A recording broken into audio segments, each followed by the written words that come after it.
Good afternoon on this December 29th, 2019. Sorry for the lack of content being uploaded. Doesn't mean I'm not researching, working, or writing on future episodes. To get the disclaimer out of the way, all this view, research, they're mine. I am not a doctor, lawyer, or scholar. The episode is going to be on mental illness, so to get it underway, what do you think of when you think of mental health? Do you think of straitjackets, padded cells, being chained to walls, ice baths, shock treatments? Depending on your source that you research, documentation for mental health treatment goes back to 6500 or 5 BC.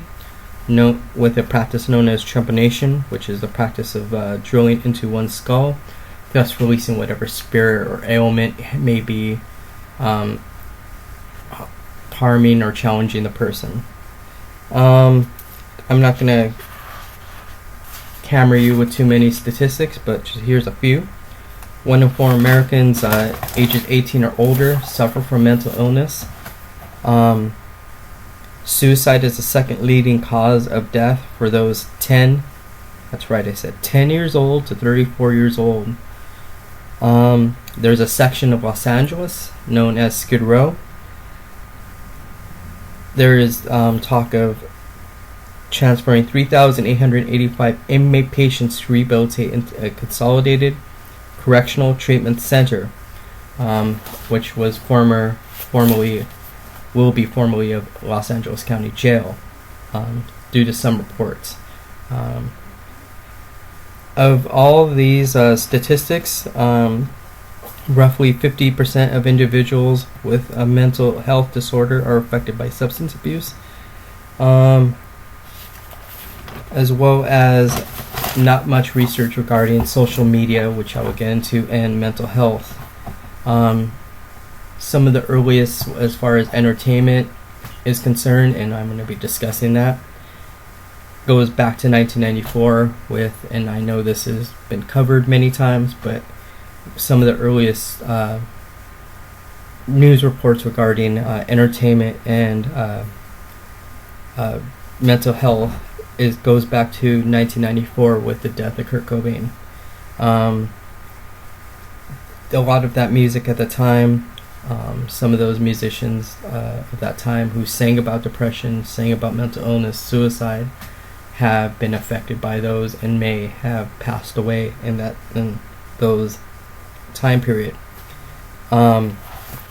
With the transparency of the internet, people talking about being sad, depressed, posting up sad songs, sad lyrics, a lot of these being a notification away for some people.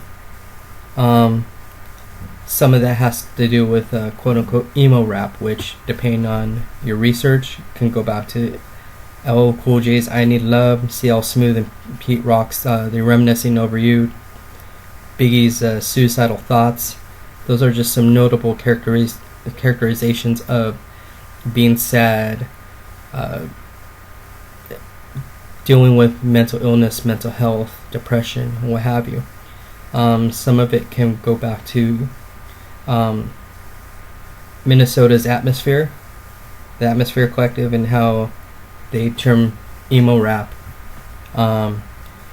So as far as 2010, there's been a new trend of rap as far as SoundCloud rappers.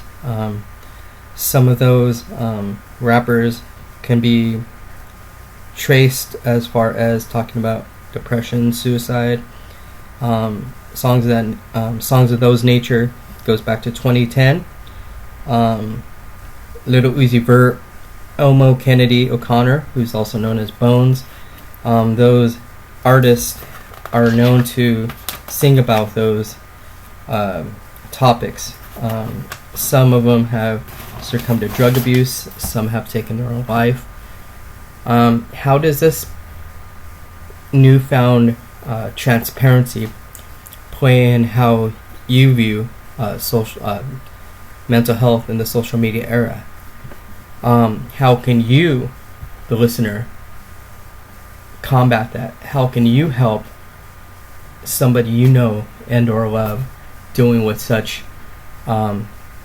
ailments and pain and suffering. Well, in the next episode, I will discuss some of those things and some of the solutions, some of the things that you may want to help the next person out with. So, this part 2 coming up will be regarding such matters. Thank you for listening, and hope you enjoy any of the content.